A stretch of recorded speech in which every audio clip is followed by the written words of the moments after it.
Well, boys, looks like you started the fun without me. You're all sick. Every last one of you. We're going to need a bigger gun. What's the matter? You scared of things that go boom, boom?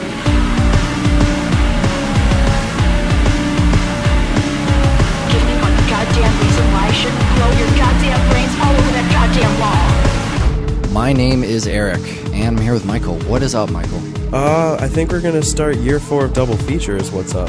Holy crap. Year 4 of Double Feature. It's happening for real.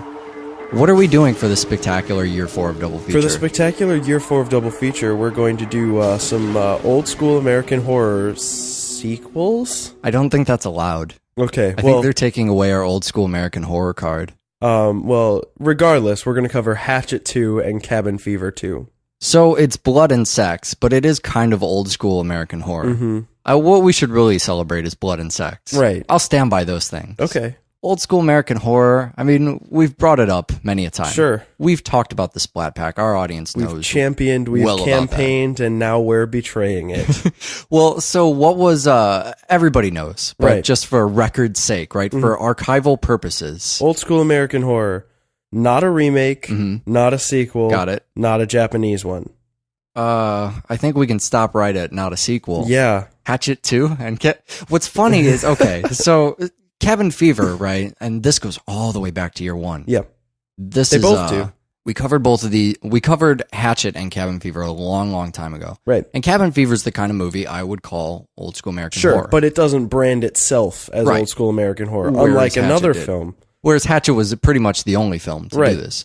So if Cabin Fever comes out with a sequel, no big deal because, you know. Well, and furthermore, Cabin Fever sequel not affiliated with Eli Roth. Right. Again, creating a paradox when it comes to Hatchet 2. But when the guy who creates the movie... Who creates the genre, he creates the movement. Not a remake, not a sequel, not a Japanese one. I guess 2 for 3 is okay. Yeah. Adam Green comes back for Hatchet 2. So these are 2 films that are also really great if you've just watched the originals. Absolutely. There's a lot of kind of continuations, referential stuff.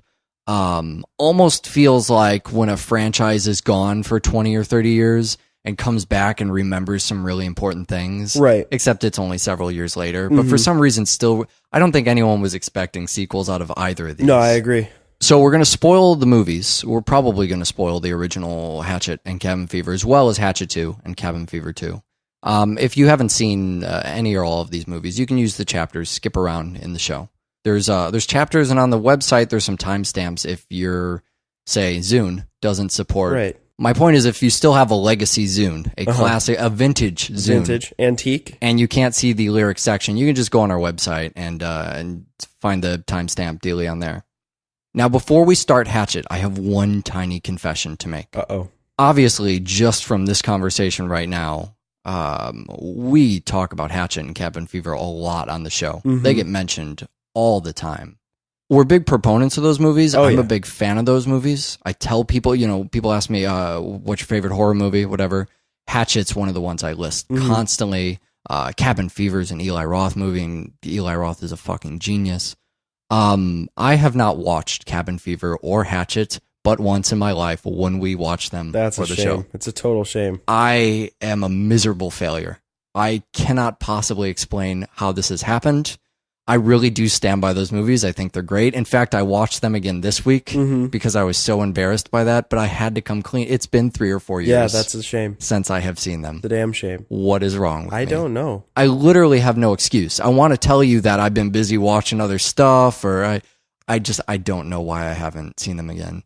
You watch movies a couple times. I mean, pretty often. Yeah. Well, I watch every movie that I own twice. I think I'm just really excited to see new stuff. Yeah, and me so too. anytime I have 2 hours to kill, Right. I basically never revisit things. Right. Well, and the I other really thing should. for me is I show people a lot of movies, and Hatchet and Cabin Fever are high on my show list. I'm going to try and fix that this year. Hatchet 2 is where we should start then.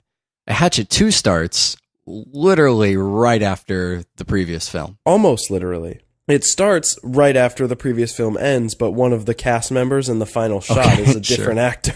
Right. So we're supposed to pretend we don't notice that. Right. Do you think part of that, I mean, does that sell Danielle Harris replacing our lead from the original Hatchet? Oh, yeah. I think that's a good move for two reasons. One, the original lead, I don't know who she was. She was fine. Okay, yeah. She was supporting. If Yeah. you're bringing her up to lead status, you need somebody that can lead a horror movie. Basically, you sort of want a name. Right. And Danielle And Harris is certainly making a name especially for in the herself. horror community. Mhm. Because we saw Danielle Harris back when we did the Halloween Killapalooza. Sure, As 4 and she 5, is- right? Yeah, she's the little girl in Halloween 4 and 5. I believe Michael Myers' niece is something. And then Rob Zombie. right, again. and then Rob Zombie brings her back for the Halloween remakes. So I guess most of what she's known for is Halloween films. That's which is strange. that's where she was born. So one of the things that's amazing about Hatchet is the place it chooses to end. Yeah. Because it looks like everybody's fucked.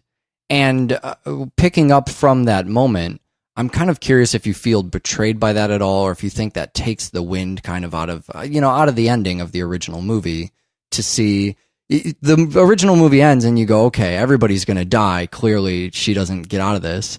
And then in Hatchet 2, she kind of elbows him in the face and swims away. Right. It's actually a pretty easy victory. Right. No, I don't feel betrayed at all, because I feel like the end of the first movie is a very dire situation, and it's Sure. still just as terrifying. It's not like she isn't being held up by Victor Crowley. Right. That's still happening. It's just that she ends up not dying, and she has a whole other separate story. But I feel like that's justified by the amount of blood we get in Hatchet 2 altogether. It's kind of an awakening. I mean, for me to think back to all these horror movies that end with an implied everybody dies, Right. or the lead dies, or you know what's about to happen in the very next frame, Mm-hmm. and then to think, well, maybe they just elbow the killer and swim away. Yeah, they do it in some of the Friday the 13th movies. The other awesome effect this has is that when she says last night in the movie, it's not necessarily winking at the audience, but she means last film. Right. Every time she says last night, you could substitute that for last film. Right. It's like she just watched the previous film Right. with us. It's a really nice effect. Danielle Harris isn't the only one in this movie, though. It's littered with different cameos, and we get Tony Todd back. Sure. Rev Zombie. Right.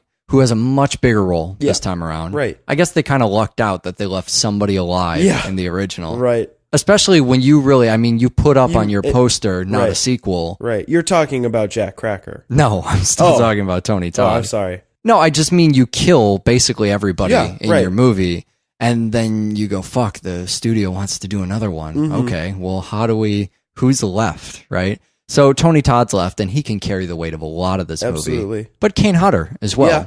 who I can spot these days. You can spot the hotter. I can spot the Hodder. I did okay in Frozen. I'm doing just fine in this movie. And there's a couple other ones I got too. Sean's brother, right? Right. Who was from the original Hatchet. Mm-hmm. What is Sean's brother's name? Justin. And that's great because he was one of, I guess that's a cheat to bring him back. Yeah. But he was one of the best fucking characters from Yeah. that Well, movie and too. they give him a nod when he pretends to be French. Sure, right. With the Chips Ahoy.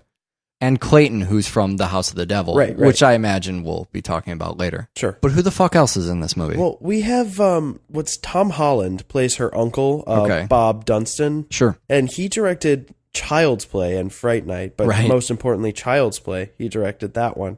And we have I don't know the character's name, but the guy who never talks Yes. was Captain Spaulding's stunt double in Certainly, The Devil's Rejects. certainly. And then we have the ski lift operator from Frozen, and then also Sean Ashmore's in it. He gets his face cut off, and then yeah, like I mentioned before, Jack Cracker's back, and that's what's John Carl Buechler, I think his name is. He's the mastermind behind the Troll film. The Death Curse guy? Yeah, That's amazing. He also does makeup for this movie. Wow, I'm floored. I don't even know what to say about that. The Death Curse guy is a character in this film, all of a sudden. Right. Bring him back, he's a character. Drinking And his own pee. I know, they reprise they make a joke, I guess, Right. out of the urine drinking and what would otherwise be a tense scene. And I've mentioned on the show before I have a terrible fucking memory, but it turns out I remember nothing from Yeah. Hatchet or Cabin Fever. The first time I saw Hatchet 2, I didn't pick up on That she was drinking pee. I didn't pick up on the pee drinking. I didn't pick up on the hats and whatnot. The clothing. There's a lot of stuff I didn't. Obviously, seeing it again this time after seeing Hatchet again last week, it's like there's all these new jokes they've added to the film. I've made my own director's cut by just remembering shit that I should have remembered from the first movie. Something that makes this one a little different is I think the story's a little heavier. Mm-hmm.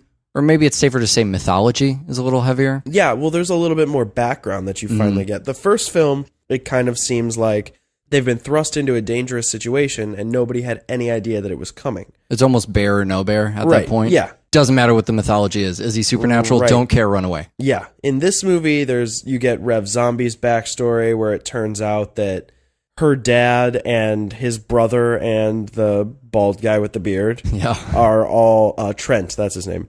They were all out there and they were the ones that set the house on fire that ended up killing Victor Crowley. And so that kind of lends itself to the mythology. And then you get the whole hot, sexy Cajun maid story with the curse and the voodoo and the creepy undead dead wife. So this is a little strange because I remember in our conversations talking about a lot of the earlier horror movies, they weren't supernatural. Right. And Hatchet was one of the ones where in the original Hatchet, they question it. Mm-hmm. They do kind of bring it up. They say, is he supernatural or not? Do you feel like they're confirming a supernatural element in here? I feel like, I think the movie is trying to say that, there's some supernatural element. I think it's a nod to, again, going back to Jason or Michael Myers, where they're physical, they're not ghosts, you can still hurt them, but you can't stop them. Right. Because for whatever reason, they are going to come back and they are going to try to kill you. Yeah, because ultimately that's what the original Hatchet came down to, is not being supernatural. Right. I mean, that was the idea, is we can hurt him. We've seen him injured. Sure. I think the only time we really get confirmation of anything supernatural is in the story that's told. Right. Where Tony Todd's character, where Reverend Zombie is saying, okay, he's supernatural. Right. And they're showing, all of the voodoo shit. Right. But that's his retelling of the story. Yeah, and it's still deniable. It's just kind of, it could always be written off as legend. Kind of reminds me of what was The Exorcism of Emily Rose. Right. Where in the retellings, that's where you see all of the exorcism shit. There's some sort of plausible deniability of the supernatural. And in the end, Reverend Zombie's bullshit mythological plan to kill the monster doesn't work.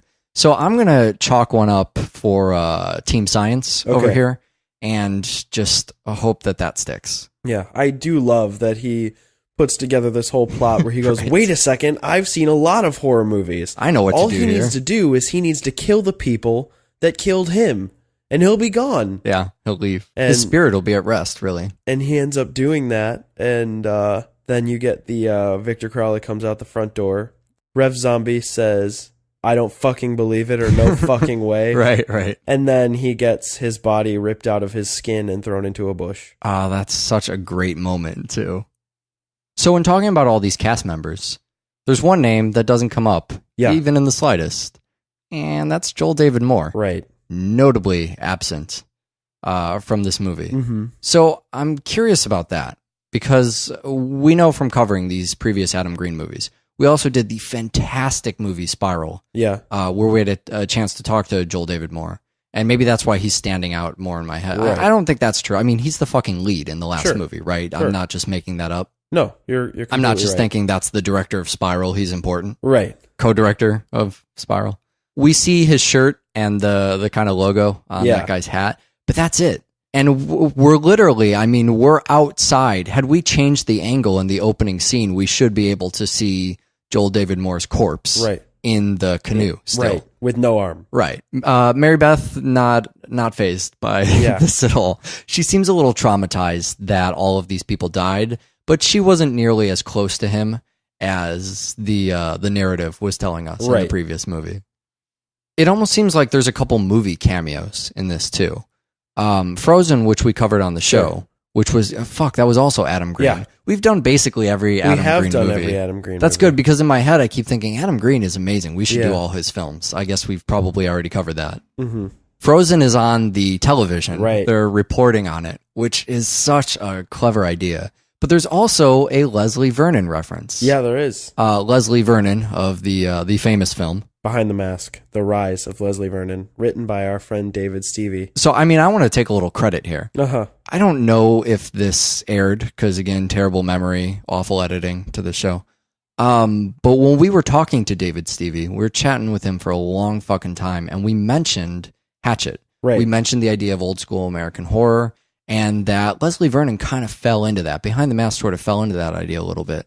And he had not heard of Hatchet. So here we are bringing up this movie to the writer, who, I mean, if anybody on that set had heard of Hatchet, right. that would probably be Sure. the guy, right? Not fair to say nobody there has heard of that, but I feel like we kind of brought that movie over to that camp and said, Right. hey, you guys should check this out. And here comes Hatchet 2 paying tribute. Had it been the other way around, Yeah, we we would could take almost total take credit. You know, for writing a line in Hatchet. Yeah. And unfortunately, it wasn't the other way around. So Blew close. Blew it. All we have to do now is we just wait for the Behind the Mask sequel and wait till they mention Hatchet, and then we're good as gold. I remember there was a time we were trying to get people to join that Facebook. Yeah. So go do that. This is a good go time on to mention that Facebook again. and log in. So I bring these references up because I like the way they're done in the movie. This movie could get really meta and just start dropping in these names. You know, the way they do Jason, right? Right. They just kind of say, oh, like Jason. They don't say necessarily whether they mean, oh, you mean the Jason movies that have come out, you know, every year for the last couple of years, or whether they mean the real guy Jason.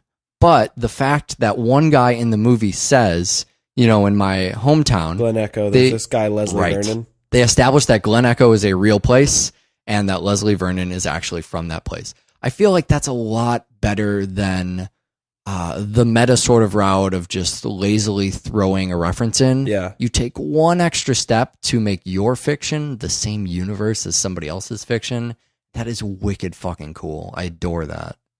Something more up your alley, chicken biscuit ringtone. Yeah. What is your ringtone right now?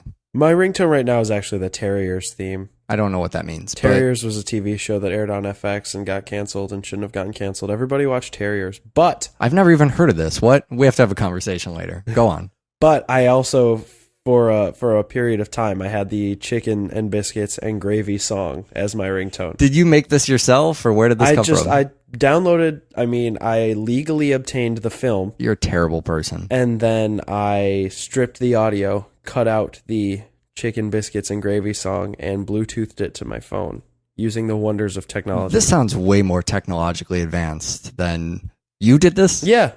I'm a little impressed. I'm not going to lie. I'm not even sure I would know Bluetooth to your phone. Yeah. I'm not sure you know. I'm not sure you know what you're talking about right now, but somehow you managed to do this, and I'm thoroughly impressed. That's one of the funnier moments of the film, too. Well, that whole character. Adam Green continues to be really fucking hilarious. Humor is one of the things that, as slasher movies get cheaper or more lazy, they just seem to forego the humor. Right. When you look at a lot of these cheap, crappy remakes, or not even the remakes, I mean, just cheap, crappy original content, too. You lose out on, you know, a good script, Sure. on good dialogue. Sure. Well, and that's something we've always mentioned you can go back to Adam Green for. a lot of the new horror movies are bent on just terrorizing you. Sure. They're bent on being scary, and Right. and any comic relief is going to take you out of the situation. Right. But in honesty, doesn't matter how much fun you're having up until a monster shows up, you're going to be really scared. Right. Unless the monster's not effective, right? Unless the killer or the story isn't effective, at which point it's not the humor that's failing the movie. Right.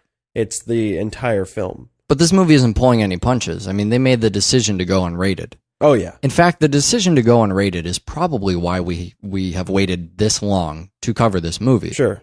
I remember, did you actually end up seeing this in a theater? No, they didn't show it in the city. They Yeah. pulled it from all the theaters in Chicago. Yeah, I and remember ended they up were only gonna showing show in it. Orland Park. Right. And I tried to buy tickets to this thing, and it seemed like it just sort of vanished overnight. Yeah. It didn't even get a debut Right. in a lot of these theaters here. And that was because of the studio's decision to go unrated. And unrated means tiny distribution. Yeah. Well, Unrated also means belt sander to your brain. it does. When we did This Film Is Not Yet Rated on the show, I think we talked about that a little bit, how that's just part of the system. If your movie is unrated, The theaters think less people will see it, the big chains don't buy it, and you can't fucking find it anywhere. And that's a really tough decision for the creators, and I guess more accurately, the distributors to make. But a great decision that they made. This is a phenomenally gory film, I would say. Absolutely. The violence it's almost humorous, the things that they're doing. But some of it is very humorous. Have you ever seen a decapitated man fuck somebody? I have now.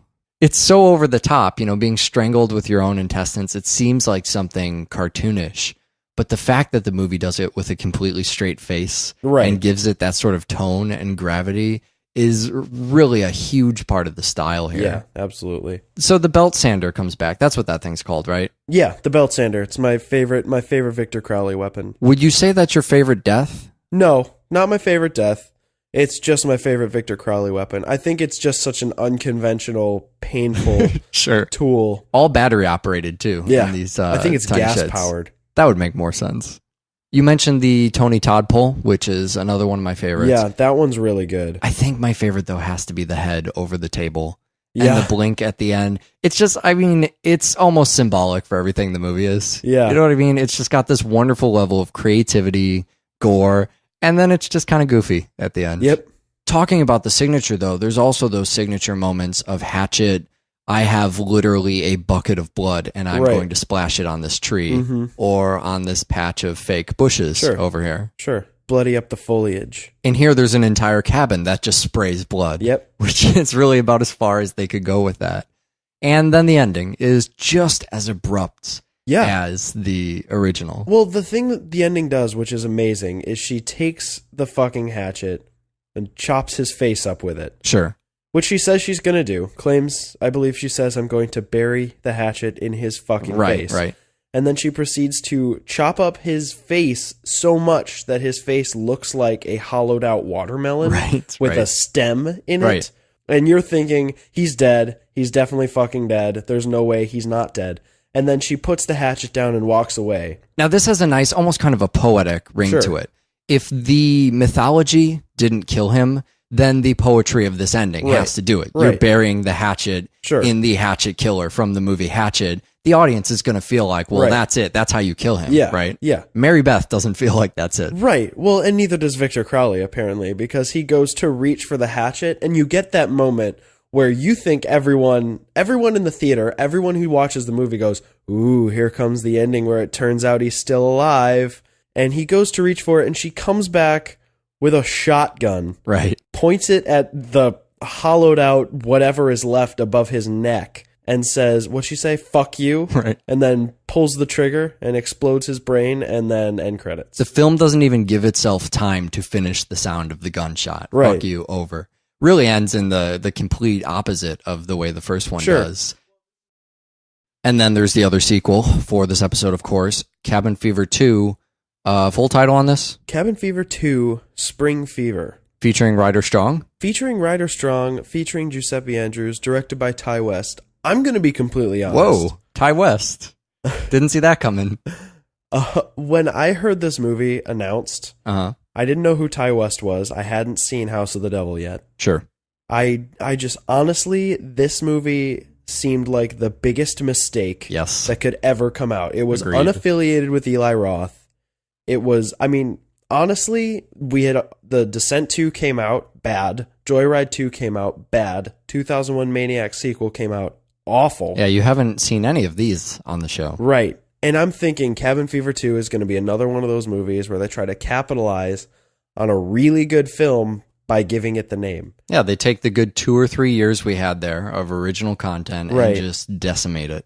But instead, Cabin Fever 2 is a really fucking good movie. It certainly is. And I'm chalking it up entirely to Ty West and Giuseppe Andrews. Yeah, Ryder Strong is only in it for a couple minutes. He's in it for comic effect. He's the splat kill you didn't get from the original movie. You know, that moment they have there where he lands in front of the truck.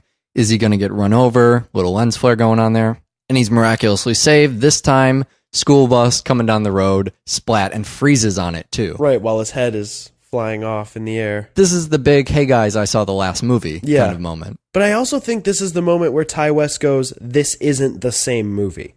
That's the moment Certainly. where Ty West goes, this movie's gorier. This movie is, basically he says, I'm going to drive a bus all over the tact of the first film. Sure. Yeah, I think it says less about maybe the violence or the blood, but more about the tact. Yeah. I have a lot of trouble believing this is Ty West, though. Yeah. Isn't it bizarre? I mean, you start with this animated sequence. Sure. Already, it's just, the House of the Devil is our only other piece of evidence to consider here. So it's hard to tell. Yeah. We can't pretend we know who Ty West is. We've seen one fucking movie of his. But we can definitely pretend. I mean, we don't have to pretend that we've seen House of the Devil and that it's surprising that the same guy It made is Cabin really Fever 2. surprising. I can't believe that these two movies have come out by this one man. And, you know, he wrote this. He had a partner in writing this movie, but he wrote this movie too. Yeah, and really the only thing that these two movies have in common is that they're great. And water is terrible for you. Yeah. So in talking about both how this is different from the first and different from the House of the Devil, we start with the animated bit. Yeah, there's a weird animated it's comic booky. Yeah. It's at the beginning and at the end of the film. Reminds me of the crude MTV Beavis and Butthead kind of era. Right. And it's just, it basically tells the story of how we got from the small town in Cabin Fever to this high school, and then at the end tells you how the disease is just going to spread all over and it's unstoppable. Ryder Strong's character was going to tell us that story, but unfortunately he can't be here with us today. So it's just a weird sequence where it shows red water, which is symbolizing the infected water, and fingers, a lot of fingers in this movie, just kind of floating down a river, and it shows that the water bottles, the down home water, ends up in a high school the night of prom, which is also coincidentally 2 days before Mardi Gras. It shows where the water comes from, how it gets to the school, and where the problem kind of begins. And it becomes the same thing as the first movie, where when you see somebody drinking water, that's when you go, oh, they're gone. Right. And so in this movie, instead of doing it tactfully, like, did you catch it? He sipped water. Instead, it's just like, I give you a blowjob, I spit your cum into the sink, and now I'm going to obviously take a gulp of down home spring water. Or to go as far as the punch bowl. Right. What is he, the janitor? Right. The janitor. To have the janitor, who's probably from the House of the Devil. Maybe the only actor taking this completely seriously. Almost has kind of a Shining vibe. To pee in the punch bowl. Right. I mean, really the only purpose of that scene is to emphasize the punch bowl and to be fucking gross, I guess. The pissing hot blood. Pissing hot blood. You really can't go wrong there, can you? So we know all the ways that this isn't a Ty West movie. Right. Do you see any of his signature here? I mean, let's honestly, play like noir detectives here, right? Yeah. What Ty West is left over in this movie? How do we know this is the same guy? I think, honestly, the only real carryover between the two films is his grasp on teenagers. Sure. Because in the first movie we have 80s teens acting exactly like 80s teens, and in this movie we have 2K teens acting exactly like 2K teens.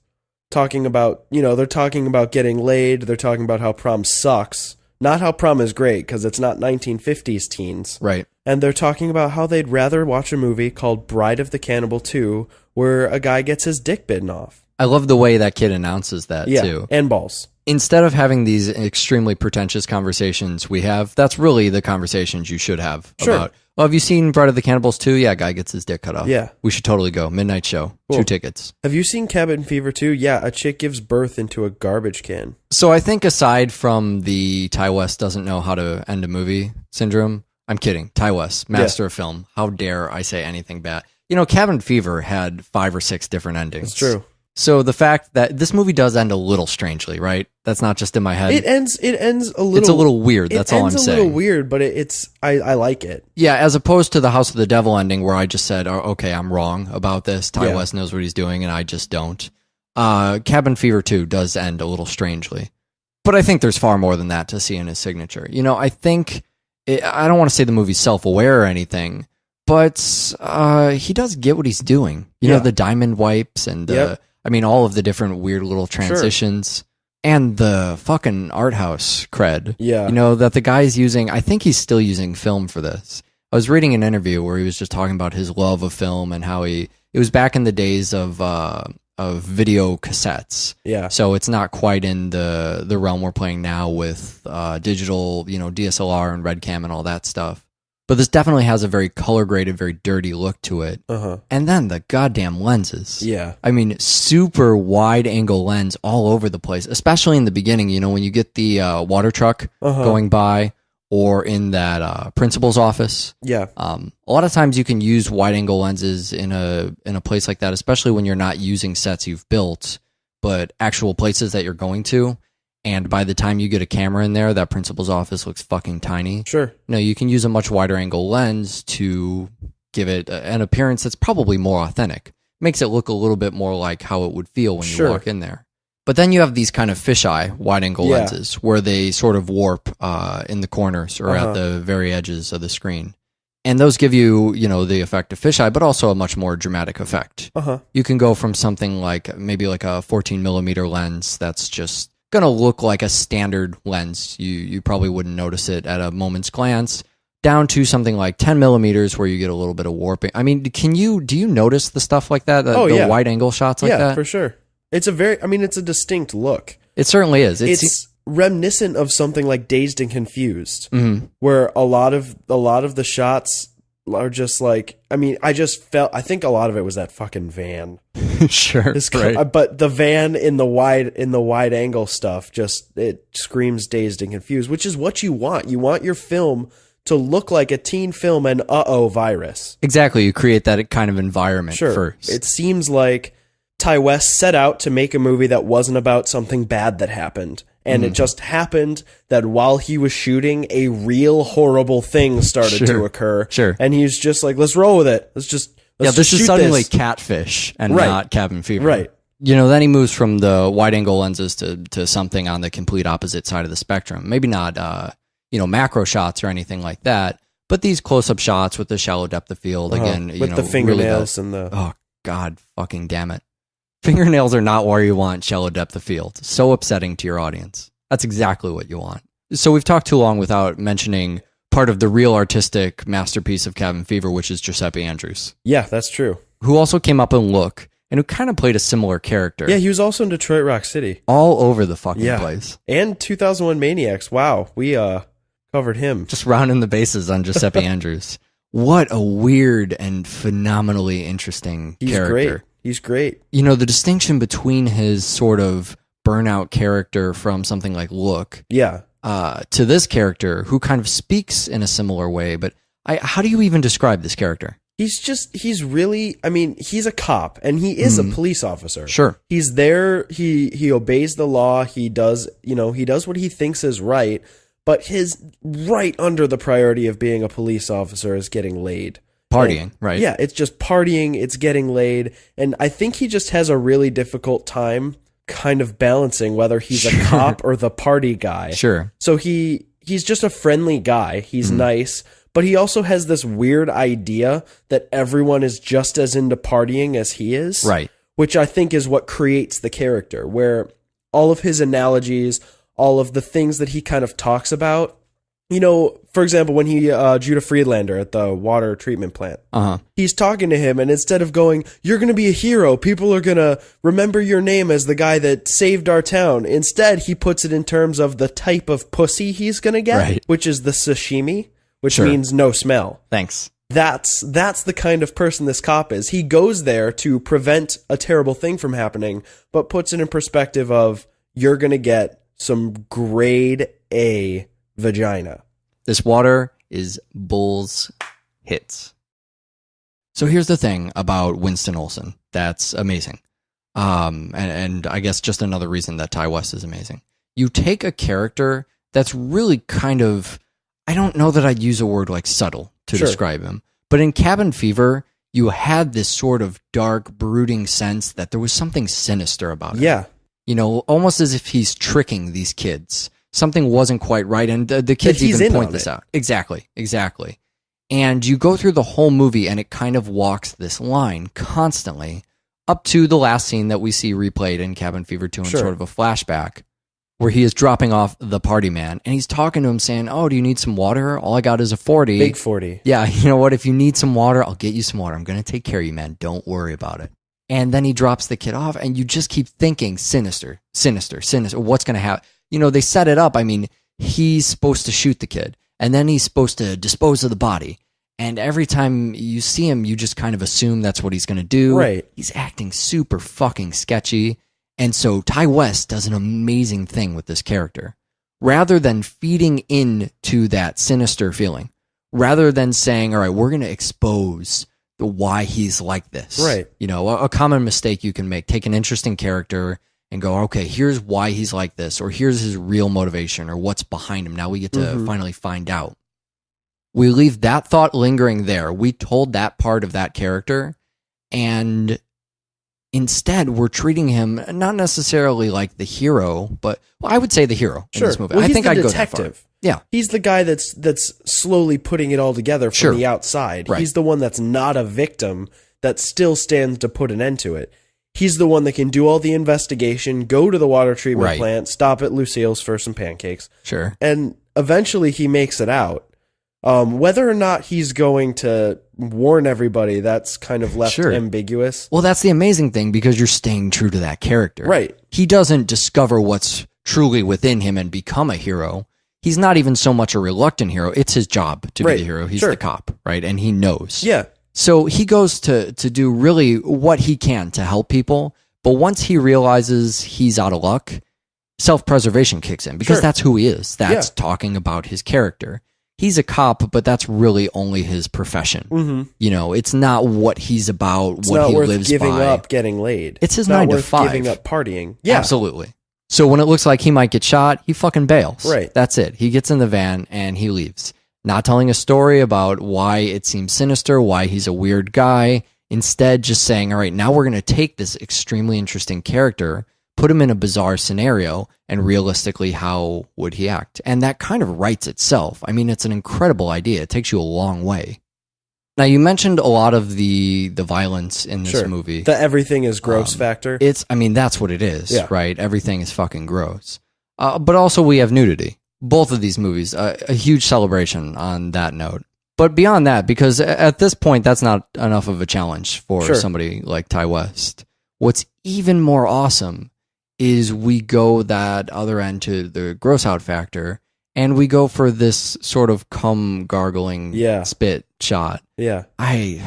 It's like, take that, fucking ratings board. Yeah. You know what I mean? Yeah. When is the last time you saw a cum shot in a feature-length cinematic film? I don't think I've ever really seen one. I guess it doesn't count as a cum shot if the cum flies out of a woman's mouth. That's true. Unless it lands on another woman's mouth.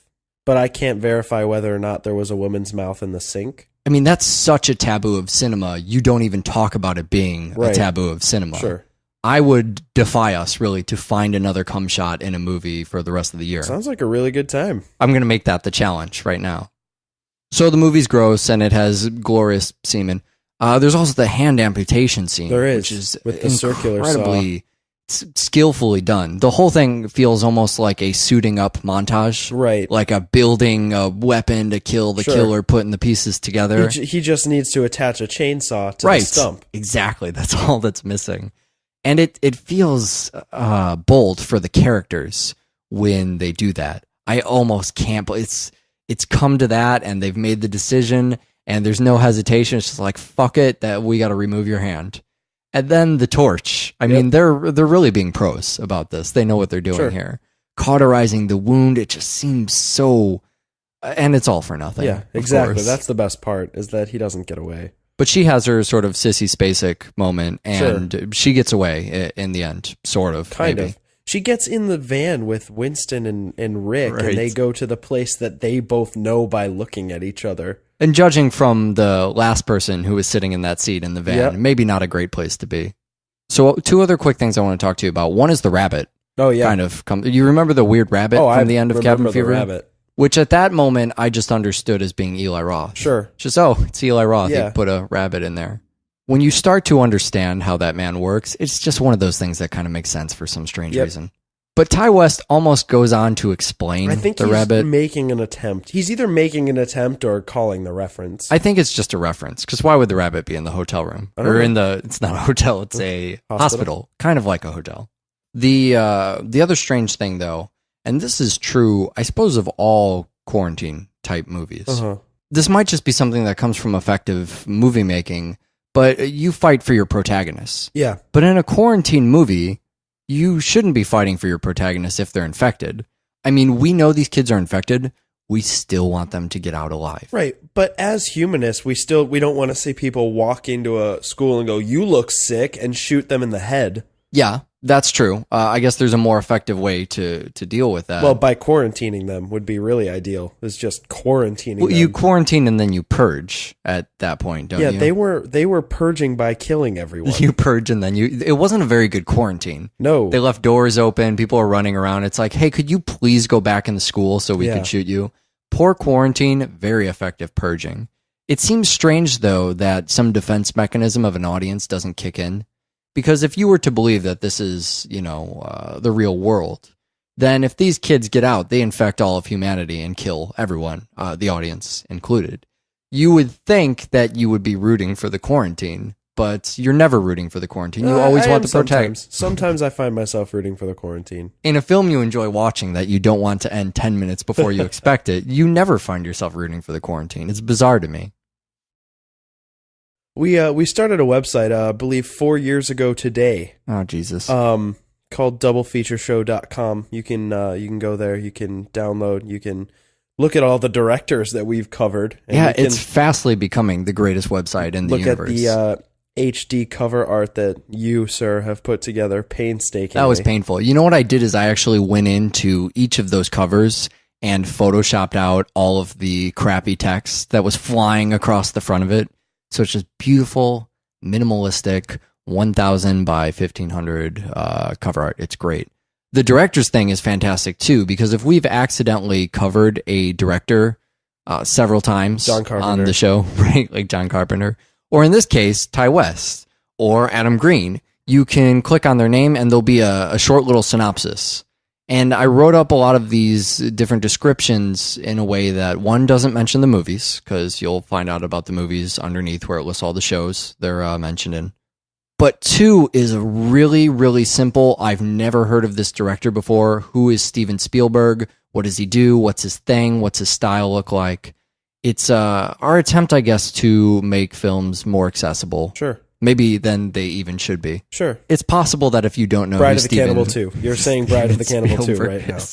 Okay, you're right. No, you win. You win this, hands down, Bride of the Cannibal 2. You could also email us anything you want to. We're still waiting on nude photos of most of our fan base. doublefeatureshow@gmail.com for nude photos or text-based emails. Yeah, so next time we're going to cover 2 more films. We're going to do something... Weird. Wrong. Is wrong the word you want? We're going to do something wrong next week. We're going to do something reminiscent of a disastrous failure we did once. Oh, God, I love it. This is the best blueprint for our show when we repeat our disasters. But we're embarking on a journey that we'll talk about at length next week. But suffice to say, the films are Rocky and Shogun Assassin. Here's all I'm going to say about this for now, just to give people a heads up. This is going to be part 1 of a, let's say, 6-part series of shows. Also, you should note that there are 6 Rocky films. We want you to take this journey with us. We don't want to tell you about the journey yet. We'll tell you about that next week. But watch these 2 films, and then we can go on this magical ride through the rest of the year. It's going to be fantastic, or a fucking disaster. One way or another, we're going to do it. Watch more fucking film. Bye. So we're supposed to pretend we don't notice that. Right. Do you think part of that, I mean, does that sell Danielle Harris replacing our lead from the original Hatchet? Oh, yeah. I think that's a good move for 2 reasons. One, the original lead, I don't know who she was. She was fine. Okay, yeah. She was supporting. If you're bringing her up to lead status, you need somebody that can lead a horror movie. Basically, you sort of want a name. Right. And Danielle Harris is certainly making a name for herself. Especially in the horror community. Because we saw Danielle Harris back when we did the Halloween Killapalooza. Sure, 4 and 5, right? Yeah, she's the little girl in Halloween 4 and 5. I believe Michael Myers' niece is something. And then Rob Zombie. Right, again. and then Rob Zombie brings her back for the Halloween remakes. So I guess most of what she's known for is Halloween films. That's where she was born. So one of the things that's amazing about Hatchet is the place it chooses to end. Yeah. Because it looks like everybody's fucked. And picking up from that moment, I'm kind of curious if you feel betrayed by that at all, or if you think that takes the wind kind of out of the ending of the original movie, to see the original movie ends and you go, okay, everybody's going to die. Clearly she doesn't get out of this. And then in Hatchet 2, she kind of elbows him in the face and swims away. Right. It's actually a pretty easy victory. Right. No, I don't feel betrayed at all, because I feel like the end of the first movie is a very dire situation, and it's still just as terrifying. It's not like she isn't being held up by Victor Crowley. Right. That's still happening. It's just that she ends up not dying, and she has a whole other separate story. But I feel like that's... Well, boys, looks like you started the fun without me. You're all sick. Every last one of you. We're going to need a bigger gun. What's the matter? You scared of things that go boom, boom?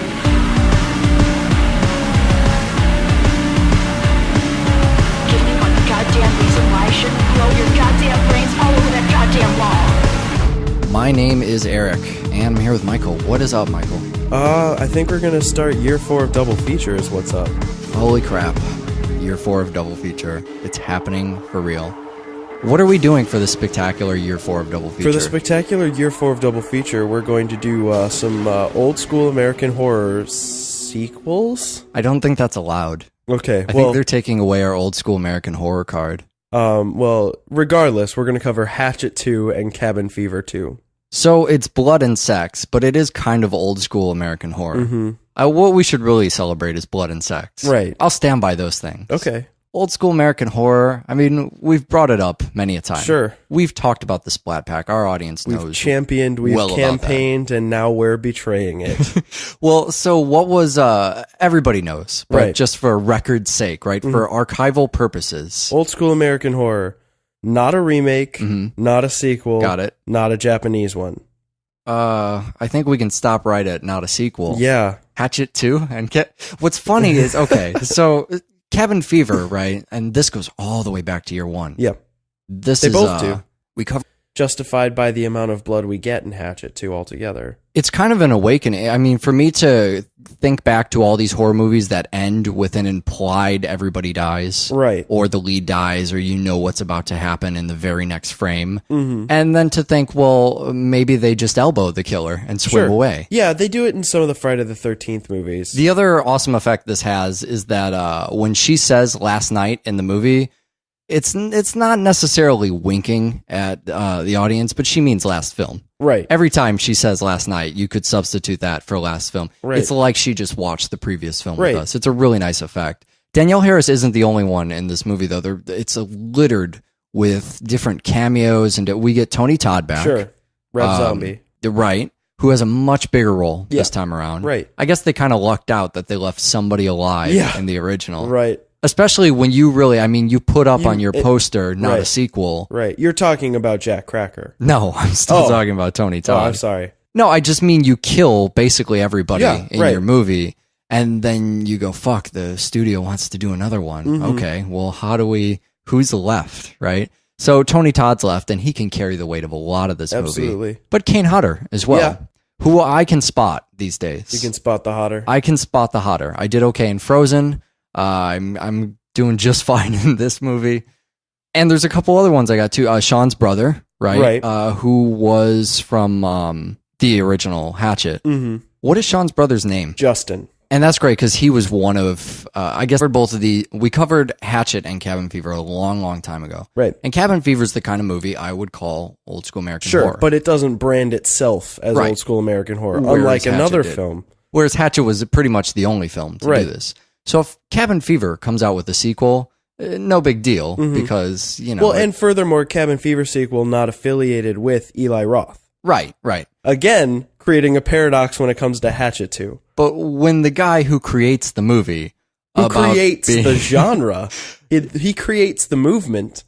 Not a remake, not a sequel, not a Japanese one. I guess 2 for 3 is okay. Yeah. Adam Green comes back for Hatchet 2. So these are 2 films that are also really great if you've just watched the originals. Absolutely. There's a lot of kind of continuations, referential stuff. Almost feels like when a franchise is gone for 20 or 30 years and comes back and remembers some really important things. Right. Except it's only several years later. But for some reason, still, I don't think anyone was expecting sequels out of either of these. No, I agree. So we're going to spoil the movies. We're probably going to spoil the original Hatchet and Cabin Fever, as well as Hatchet 2 and Cabin Fever 2. If you haven't seen any or all of these movies, you can use the chapters, skip around in the show. There's chapters, and on the website, there's some timestamps if your, say, Zune doesn't support. Right. My point is, if you still have a legacy Zune, a classic, a vintage Zune. Vintage, antique. And you can't see the lyrics section, you can just go on our website and find the timestamp dealie on there. Now, before we start Hatchet, I have one tiny confession to make. Uh-oh. Obviously, just from this conversation right now, we talk about Hatchet and Cabin Fever a lot on the show. They get mentioned all the time. We're big proponents of those movies. I'm a big fan of those movies. I tell people, people ask me, what's your favorite horror movie, whatever. Hatchet's one of the ones I list constantly. Cabin Fever's an Eli Roth movie, and Eli Roth is a fucking genius. I have not watched Cabin Fever or Hatchet but once in my life when we watched them That's for a the shame. show. It's a total shame. I am a miserable failure. I cannot possibly explain how this has happened.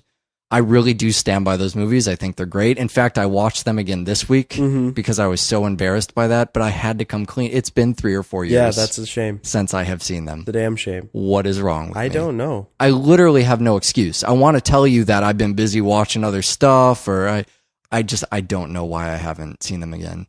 You watch movies a couple times. I mean, pretty often. Yeah. Well, I watch every movie that I own twice. I think I'm just really excited to see new stuff. Yeah, and me so too. anytime I have 2 hours to kill, Right. I basically never revisit things. Right. Well, and the other thing for me is I show people a lot of movies, and Hatchet and Cabin Fever are high on my show list. I'm going to try and fix that this year. Hatchet 2 is where we should start then. Hatchet 2 starts literally right after the previous film. Almost literally. It starts right after the previous film ends, but one of the cast members in the final shot is a different actor. Right.